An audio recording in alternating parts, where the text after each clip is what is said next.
Hey guys, welcome back to my channel. It's Jessica Ward King, the StigmaCrusher here. I have been sick with a cold that I caught lovingly from my son over the past week. And it made me think of something that happened to me twice actually, but for the first time when I was in college, my first year of university. And I was living in dorm, and it was fall, and I got, the standard university student dorm room cold. It goes around just like it goes around kindergarten classes and elementary schools in the fall. It goes around university dorms as well. And so I ended up with this cold, and I was struggling very severely with my mental health already. I wasn't sleeping anyway, trying to drink chamomile tea and peppermint tea to get myself to sleep and whatnot. And when I got this cold, it just made it so much worse. And I didn't have any of the comforts of home, and I didn't have a mother to take care of me. So I decided for the first time in my life to take Nyquil, or am I allowed to say that here? That nighttime sniffing, sneezing, stuffy nose so you can rest medicine. And I had what I now understand and what I now know is a paradoxical reaction to the NyQuil. Instead of it putting me to sleep, it gave me my first manic episode. And of course, I didn't recognize that as what it was at the time. I was still self-stigmatizing very badly. I still wasn't even getting help for my depressive episodes, let alone this new variant on a mood episode. And it didn't last that long either, so I never sought care for it at that time.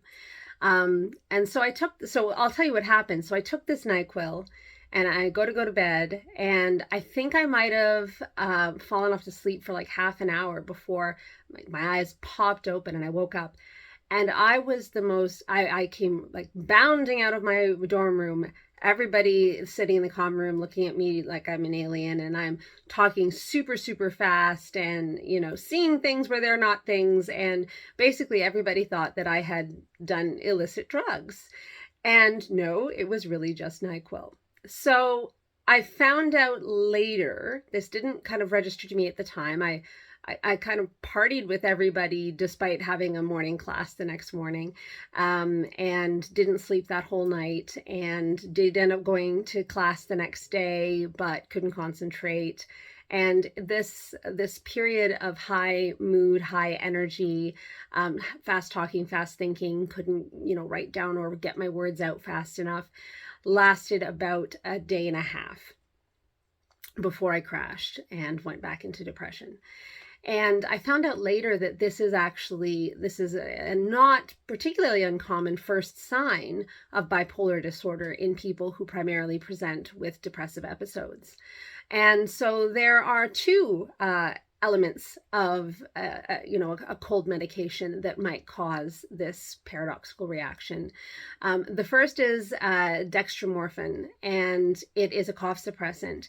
And people will, and particularly folks that don't have access to either by choice or by circumstance to illicit substances, will purchase vast quantities of cough medicine in order to get the dextro high. And so what can happen with an excess of dextromorphin is that you can get, detached feelings, feel like you're detached from your body. You can have hallucinations, delusions, that kind of thing. But it can also give you a high. And people can actually get addicted to this substance. And usually it only causes that reaction in excessive amounts. You'd have to drink quite a lot of cold mixture to have that reaction, but it can happen and does cause people to have psychiatric institutionalization for psychosis related to substance ingestion. The other substance that can cause it, and this seems to be the one I'm sensitive to, is ephedrine or pseudoephedrine, which is usually taken for sinuses. It's the primary ingredient in things like Sinutab or a sinus medication. And it's ephedrine, so it's a stimulant. It can cause a high. And that seems to be what I'm sensitive to, because in later years, I tried taking a sinus medication and had the same kind of paradoxical reaction. So a very brief manic episode that resulted from ingesting that substance. Now, it can happen that someone that does not have bipolar disorder, does not have mental illness, can have this paradoxical reaction to these substances. And in that case, I mean, there is a code for that in the DSM and in the International Classification of Disorders, the ICD as well.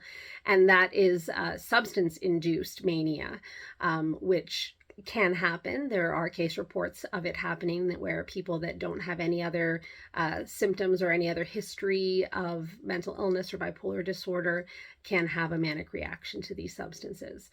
But it's also reasonably common in folks that do go on to develop or to be diagnosed with bipolar disorder that this might be their first noticeable foray into mania. And so when I was later, trying to figure out what was going on with me, quite clear to me that it wasn't an issue just of depression, but that there was something else going on. And kind of remembering back to that episode that I had at university and then later with the sinus medication, I did some research and found out that indeed bipolar 1 and bipolar 2 are associated with reactions to these medications. So if you've ever had such a paradoxical reaction to pseudoephedrine or dextromorphin, it might be, that might be a clue to you that there's something more going on with your mood than just, a straight up depressive episode. It might be that there's something else going on there, or it might not. You can have paradoxical reactions to lots of things. For example, I'll give you another example in my family. My son had an allergic reaction. We gave him Benadryl and thinking that it would make him sleepy because Benadryl tends to make kids pretty sleepy. So we decided to cancel our plans for the day and stay home so that he could rest. And he had a paradoxical reaction to the Benadryl. It did help his rash, but he got super duper hyper. And so that can happen, for things like Benadryl. There have been case reports of reactions to allergy, like antihistamines, allergy medications, in people with bipolar disorder as well, but it's fairly common in kids and doesn't quote unquote mean anything. It can be more common in kids with ADHD, which is something my son struggles with, so that could be a factor there. But paradoxical reactions can happen to a lot of different medications and for a lot of different reasons. So please don't take this as medical advice or a diagnostic tool where you say, oh my goodness, I think I felt a little bit more excited after taking Nyquil. I must have bipolar disorder. That's not the case at all. I'm sharing this experience with you as kind of my first experience of hypomania, or actually it was full-blown mania. I just didn't know at the time. And luckily, it didn't last that long for me. The kind of hallucinatory effects only lasted that evening, and that overnight. And by the next day, I was just having the high energy and the fast talking and the fast thinking and not being able to sit still. And then by, as I said, like a day and a half later, that effect was gone and I was back down into my depressive episode that I was living with. So it was kind of too short to land me up in hospital or land me at the doctor's office.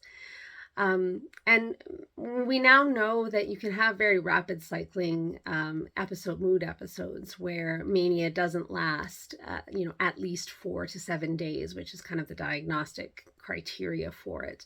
We know that sometimes doesn't happen and that mania can last less long and maybe be less severe because it's not lasting as long and therefore doesn't land a person getting diagnosed with it early enough. So this is really just informational. This is something that you may want to look into if you or a loved one has had that kind of reaction. Talk to your doctor. If you have a psychiatrist, talk to your psychiatrist about it. It may just be something normal for you and for your body, or it may be a sign that helps you get the diagnosis that is right for you. I am no psychiatrist, so again, don't take this as diagnostic advice. Take this for what it is, as me sharing my experience with you, so that you may have a clue as to what has happened in your own experience. So, what do I do about it now? Now I choose not to take, and have been advised by my psychiatrist not to take medicines containing dextromorphin or pseudoephedrine or ephedrine. So when I get sick, I can use like a nasal spray to help with congestion and cough drops to help with the cough and sore throat, and some Tylenol or Advil to help with, body aches and headaches. And that's about it. So I am a big baby when I'm sick. While the rest of my family takes cough medicine, cold medicine, Nyquil, Dayquil, whatever the case is, I don't, and I have to sit there and suffer, and so therefore I suffer very sourly. So I'm afraid I've been a bit insufferable over the past week or so while I've been unwell. So that's where I'm at. If you're hearing my voice a little lower than it normally is, I'm still not back to 100%, but getting there for sure. And yeah, that is what I wanted to share with you today. So if you've had this kind of reaction, or if this resonates with you, do let me know down in the comments below. And I will see you in my next one. Take care, everyone. Bye. StigmaCrusher.